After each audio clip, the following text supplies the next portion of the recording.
অবশ্যই এখানে একটা বিষয় আছে, এটা হয়তো সবাই ধরতে পারছে না। এখানে কিন্তু ইস্যু কয়েকটা আছে। একটা হচ্ছে বিবর্তনবাদ, একটা হচ্ছে ইতিহাস বিকৃতি, একটা হচ্ছে সমকামিতা শিক্ষা প্রদান করা, একটা হচ্ছে ইসলামিক যে মুভমেন্ট সেটাকে সবার সামনে নেগেটিভলি উপস্থাপন করা। এরকম কিছু বিষয় কিন্তু উঠেছে। আমরা কিন্তু ব্যস্ত হয়ে আছি এই বানরার মানুষ নিয়ে, তাই না? এখানে বানরার মানুষটা মূল জিনিস না। এই পুরো জিনিসটার মূল বিষয়টা হচ্ছে এমন কিছু প্রবর্তন করার চেষ্টা করা হচ্ছে যেগুলোর উপরে যদি আমাদের প্রজন্ম 10, 20, 30 বছর পড়াশোনা করে, তাহলে 20 বছর পর একটা প্রজন্ম আসবে যারা আল্লাহকেই চিনবে না। এইটা উদ্দেশ্য ছিল, এটা উদ্দেশ্য। আর একটা বড় উদ্দেশ্য হচ্ছে ইতিহাসকে বিকৃত করা। খেয়াল করে দেখবেন, ফরায়েজি আন্দোলন, হাজী মোহাম্মদ শরীয়তুল্লাহ, তিতুমির, এই যে ইংরেজ বিরোধী বিপ্লবে যারা সর্বোচ্চ নেতৃত্ব দিয়েছিলেন, আলহামদুলিল্লাহ, তাদের নামগুলো আস্তে আস্তে আস্তে আস্তে কিন্তু মুছে ফেলার চেষ্টা করা হচ্ছে।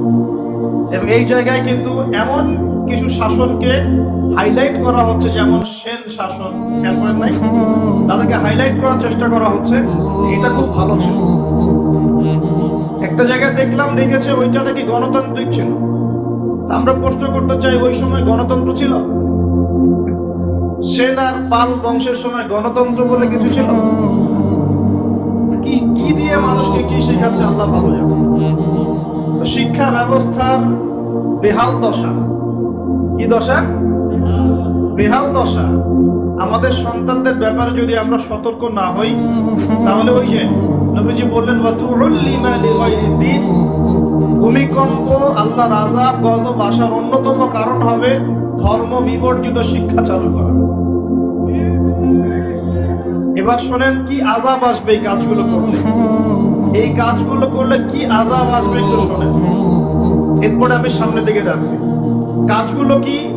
যখন আমরা আমানতের খেয়ানত করব, এক, যখন গনিমতের মাল রাষ্ট্রীয় সম্পদকে নিজের বলে চালিয়ে দিব, যখন আমরা স্ত্রীদের আনুগত্য করে মাকে কষ্ট দিব, বন্ধুদেরকে কাছে টেনে নিয়ে বাবাকে কষ্ট দিব, যখন ধর্ম বিবর্জিত শিক্ষা চালু করব, যখন আমরা গায়িকা নর্তকীদেরকে বেশি প্রমোট করব, তাদেরকে বাড়িয়ে দিব, মসজিদে হট্টগোল বেড়ে যাবে, কানের কাছে বাদ্যযন্ত্র বাজবে, জেনা বাড়বে, অশ্লীলতা বাড়বে, ফাহেসা কাজ বাড়বে, এবং কওমের নেতৃত্ব দিবে ফাসেক ব্যক্তি, সমাজের সবচেয়ে নিচু শ্রেণীর মানুষ উঁচু উঁচু বিল্ডিং নির্মাণের প্রতিযোগিতা করবে, এবং দাসিতার মনিবকে জন্ম দিবে, মানে সত্য মিথ্যা ন্যায় অন্যায়ের মানদণ্ড উল্টে যাবে।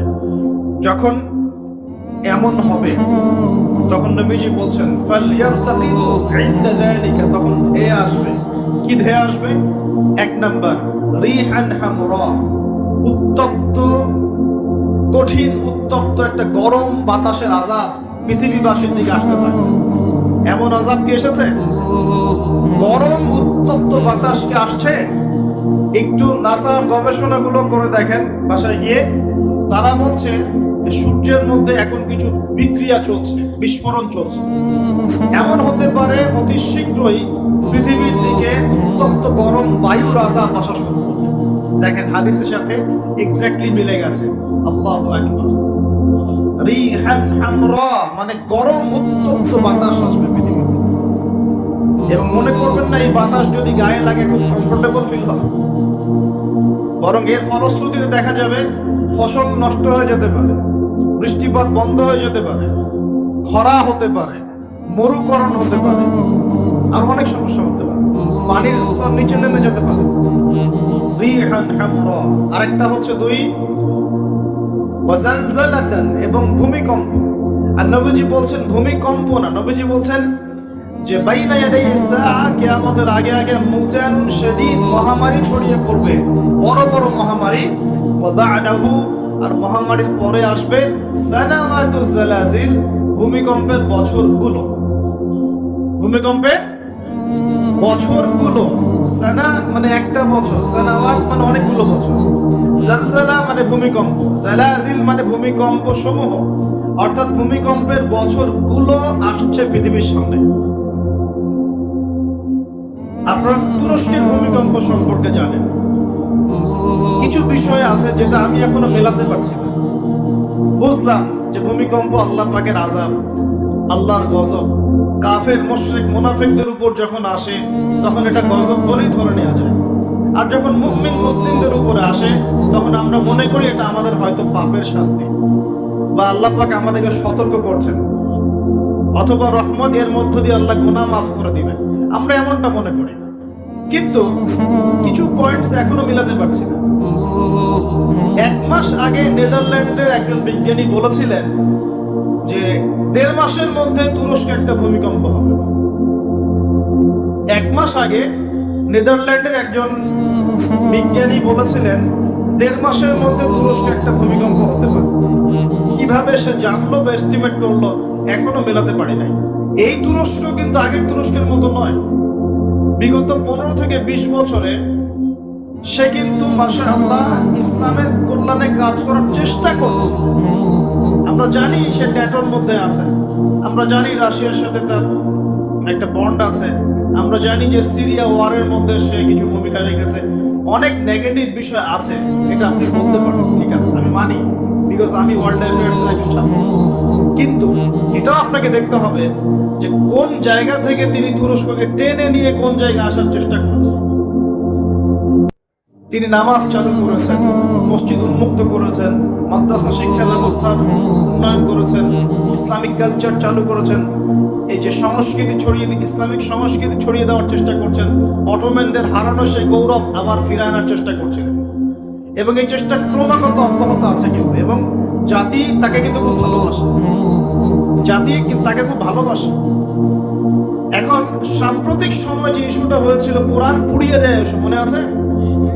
কোন দেশ পুড়িয়ে দিয়েছিল? সুইডেন, মনে আছে?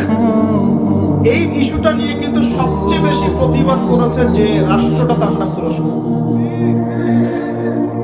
কথা বুঝতে পারছেন? শুধু তাই নয়, ওই ন্যাটোতে যোগদানকে কেন্দ্র করে ন্যাটোর সাথে তার একটা কনফ্লিক্ট চলছে। সুইডেন, ডেনমার্ক, ফিনল্যান্ড এরা যে ন্যাটোর কাছাকাছি আসতে যাচ্ছে, তুরস্ক ডিফিট করছে, না আসা যাবে না। এটা নিয়ে পশ্চিমাদের সাথে তার খুব বাকবিতণ্ডা চলছিল লাস্ট কয়েকদিন ধরে। আপনারা কি খবর দেখেন? আমার লেকচার বুঝতে পারছেন কি? আচ্ছা, বাকবিতণ্ডা চলছে পশ্চিমাদের সাথে। এবার আপনাকে কয়েকটা পয়েন্ট বলি। নেদারল্যান্ডের সেই বিজ্ঞানী কেমন করে বললো যে 1.5 মাসের মধ্যে এটা হতে পারে, 1 পয়েন্ট। 2 নাম্বার হচ্ছে এই কয়েকটা ইস্যুর পরে কোরআন পুড়িয়ে দেয় ইস্যু, তুরস্কের প্রতিবাদ, ন্যাটোর কনফ্লিক্ট ইত্যাদি, এই ইস্যুগুলোর মধ্য দিয়ে যখন উত্তপ্ত বাক বিনিময় হচ্ছে, তখন ব্রিটেন, জার্মানি আর ইউএসএ তারা বলে দিয়েছিল 7-10 দিন আগেই বলে দিয়েছিল যে আগামী 10 দিনের মধ্যে তুরস্কে একটা ভয়াবহ হামলা হতে পারে। কি হতে পারে? হামলা। তারা বলেছে সন্ত্রাসী হামলা হতে পারে। তুরস্কের পররাষ্ট্রমন্ত্রী ব্রিফ করছিলেন, দেখলাম তিনি বলছেন যে তারা বলছে আমাদের এখানে কিছু একটা হবে, কিন্তু কি হবে, কিভাবে হবে তারা বলছে না। এই পয়েন্টটা এখনো মিলাতে পারছি না। আর তৃতীয় পয়েন্টটা আরো মারাত্মক। এই ভূমিকম্পের ঠিক 2 দিন আগে, 3 দিন আগে ওই 3টা কান্ট্রি তুরস্ক থেকে তাদের কনসুলেট, যে পররাষ্ট্র অধিদপ্তরগুলো থাকে, এগুলো গুটিয়ে চলে গেছে দেশে। তারা কেন 2 দিন আগে, 3 দিন আগে সব গুটিয়ে চলে গেল? তবে কি তারা কিছু জানতো?